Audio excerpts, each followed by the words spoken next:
মাছ মাংস খেতে খেতে যাদের মুখে রুচি একেবারেই চলে গিয়েছে বা অন্য কোনো কারণে যাদের মুখে স্বাদ নেই, কোনো কিছুই খেতে ভালো লাগে না, তারা কিন্তু চাইলে অবশ্যই এই রেসিপি ট্রাই করে দেখতে পারেন।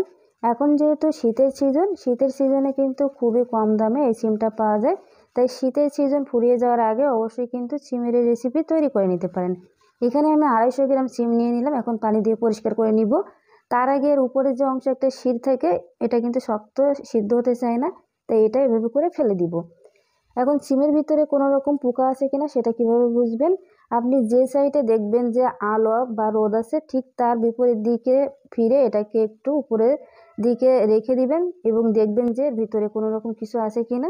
যদি কোনো রকম কিছু থাকে সেটা কিন্তু আপনি নিজেই বুঝতে পারবেন। তো এভাবে করে আমি সিমগুলো চেক করে নিয়েছি। এখন চুলায় একটি প্যান বসিয়ে চুলাটা অন করে দিয়ে 1/2 কাপের মতো পানি দিয়ে দিলাম।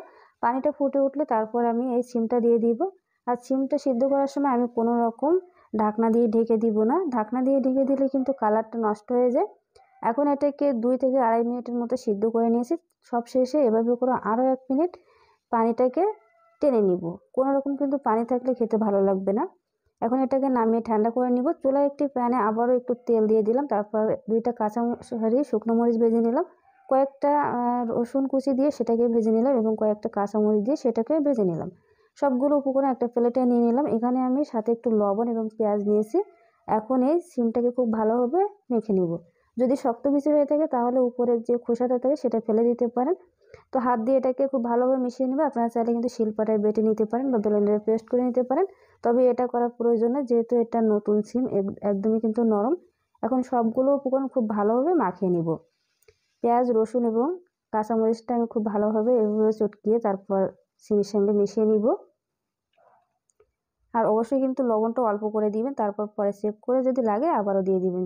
পেঁয়াজটা রসুনটা ঝালটা ভাজার সময় যে তেলটা ছিল সেই তেলটা দিয়ে দিলাম। এখন খুব ভালোভাবে আবারও মাখিয়ে নিলাম।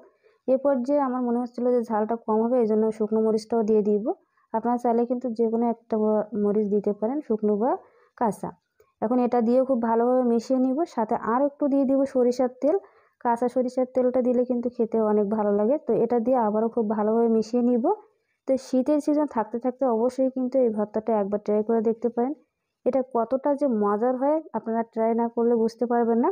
আপনারা চাইলে কিন্তু শিলপাটায় বেটে নিতে পারেন, তবে হাত দিয়ে মাখালে কিন্তু তার স্বাদই অন্যরকম। তো এভাবে করে আমি একটা প্লেটে উঠিয়ে নিলাম।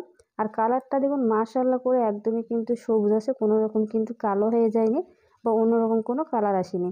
শুধুমাত্র ঢাকনা দিয়ে ঢেকে নিয়ে এই জন্য কিন্তু এরকম কালার আছে। আপনারা চেষ্টা করবেন এই রেসিপি ফলো করে বাসায় তৈরি করার জন্য।